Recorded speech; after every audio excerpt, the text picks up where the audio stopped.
پاکستان کے دفاع کے لیے بلوچستان کے سپوتوں کے عظیم قربانیوں پر آپ کو بتایا چلیں کہ مادر وطن کی دفاع کی خاطر پاک فوج اور ایف سی بلوچستان کے جوان اپنے خون کی قربانی دیتے چلے آ رہے ہیں۔ انہوں نے اپنا خون دے کر وطن کی عزیز کی حفاظت کو یقینی بنایا ہے۔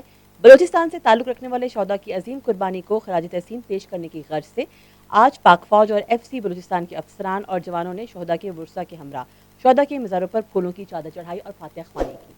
میجر جلال شہید نے اپنی جان کی پرواہ نہ کرتے ہوئے دہشت گردوں کا مقابلہ کیا اور آپ کا تعلق ضلع قلعہ عبداللہ سے تھا۔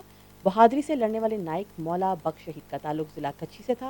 حوالدار محمد عرفان نے وطن کی محبت کی خاطر اپنی جان نچھاور کر دی اور آپ کا تعلق ضلع موسیٰ خیل سے تھا۔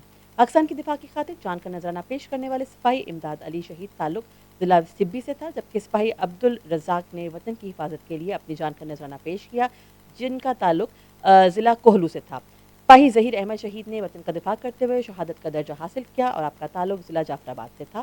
سپاہی ندیم شہید نے جرأت اور بہادری کے ساتھ دہشت گردوں کا مقابلہ کرتے ہوئے جام شہادت نوش کیا اور آپ کا تعلق ضلع کوہلو سے تھا۔ سپاہی عمران خان شہید نے دہشت گردوں کو جہنم وصال کر کے جام شہادت نوش کی، آپ کا تعلق ضلع جعفر آباد تحصیل جھٹپٹ سے تھا۔